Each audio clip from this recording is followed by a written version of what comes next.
kita dengar kadang-kadang kita harus mengikuti pemahaman ulama salaf. Kita harus mengikuti manhaj salaf. Siapa yang dimaksud dengan as-salaf? As-salaf yaitu sahabat, tabi'in dan tabi'in. Itu yang dimaksud dengan as-salaf. Tahu yang diapanya lagi lengkapnya as-salafus salih. As-salafus salih. Itu sahabat, tabi'in dan tabi'in. Sahabat, yang dimaksud dengan sahabat itu sahabat-sahabat Nabi. Tabi'in itu generasi setelah sahabat.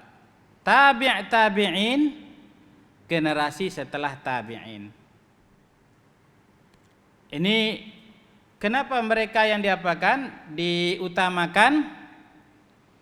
Karena Nabi SAW merekomendasikan mereka.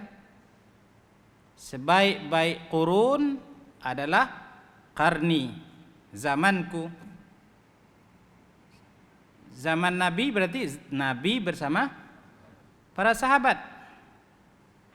Tsumma alladzina yalunahum, kemudian yang setelah itu berarti tabi'in.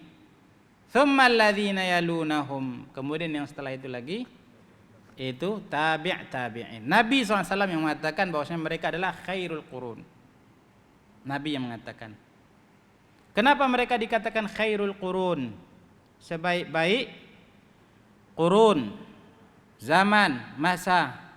Karena di situ ada teknologi-teknologi canggih, penemuan-penemuan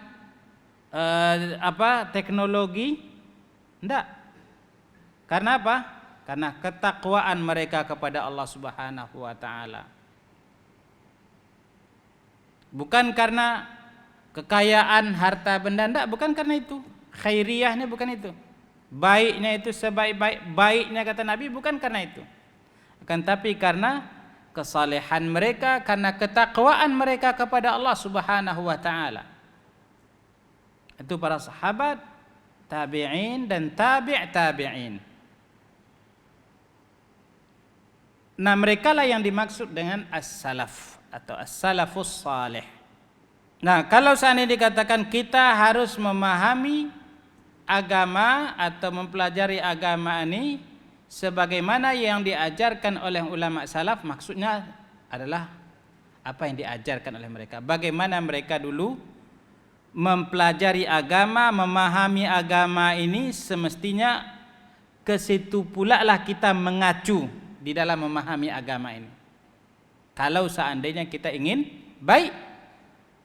Kalau seandainya kita ingin baik, karena mereka yang dikatakan baik oleh Nabi SAW. Dan bahkan Allah Subhanahu wa taala mengatakan kuntum khaira ummah, kalian adalah sebaik-baik umat. Siapa yang ada di waktu itu? Para sahabat. Berarti mereka adalah orang yang paling utama, yang paling cocok mendapatkan predikat khairiyah yang ada dalam ayat itu. Kuntum khaira ummah. Allah Subhanahu wa taala memuji mereka. Nabi SAW memuji mereka, merekomendasikan mereka. Kurang apa lagi? Kurang apa lagi? Ragu juga kita nih. Wah, mereka kan manusia biasa. Bisa saja kita memahami agama sesuai dengan pemahaman kita pula, kan bisa saja, tidak ada masalah. Kenapa harus mengacu atau melihat-lihat pemahaman mereka? Ini orang yang tidak paham, yang tidak tahu diri, berarti tidak tahu diri. Allah Subhanahu wa taala memuji mereka, Nabi SAW memuji mereka, kemudian setelah itu dianggap biasa-biasa saja. Ini aneh.